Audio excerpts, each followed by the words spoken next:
Welcome back to The Lead. I'm Jake Tapper. The national lead now. The emotional and too often ill-informed debate over vaccines has now become a top issue for the newly appointed Surgeon General. Dr. Vivek Murthy is making so-called house calls all across the country where he is urging people to get their children immunized. CNN Chief Medical Correspondent Dr. Sanjay Gupta caught up with the Surgeon General. Sanjay, so good to have you here in studio. So given what's happened with the outbreak, did the Surgeon General say if there's been any talk of some sort of federal mandate of vaccines? That's where we started. That's where we ended the conversation. That collision between, individual choice and this mandated vaccine program, something that's more official, more federal. That's the first question I asked him. Take a listen.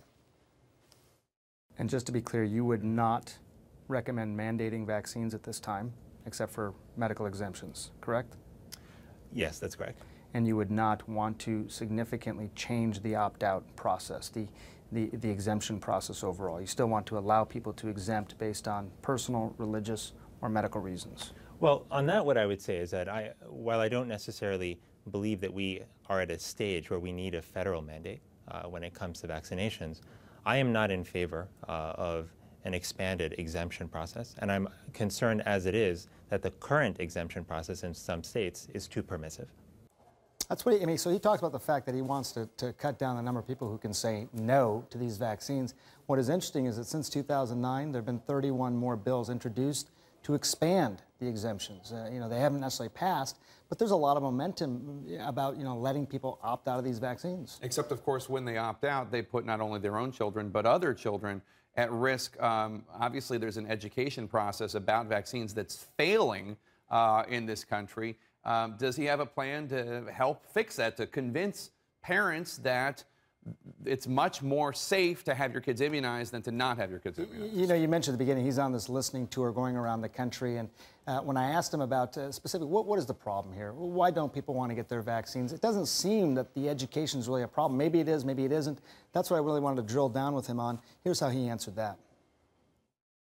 You recently said when you were in Kansas that you're concerned that many people haven't gotten the message about the safety of vaccines and the fact there's no link between vaccines and autism. Mm-hmm.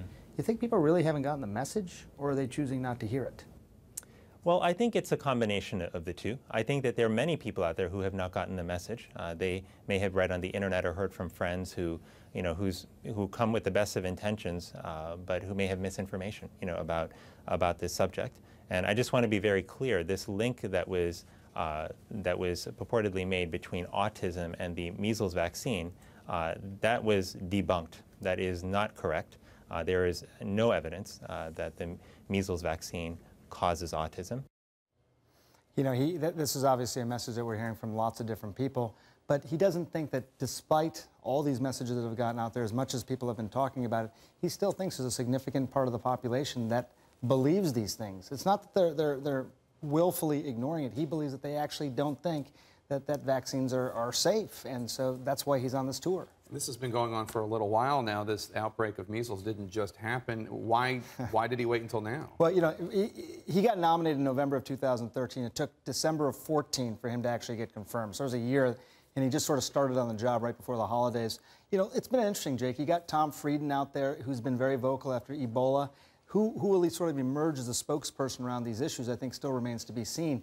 He's pretty new at this sort of thing. Infectious disease is not his expertise, so I don't know. The Surgeon General role it's I think defined very much by the inhabitants, so we'll see how he does. But he's literally just sort of starting his career here. But to make it clear, your position, the position of my dad, a pediatrician, get your kids immunized. It is the safest thing to do. Get them immunized and do it on schedule as well. I think very important. Dr. Sanjay Gupta, thank you.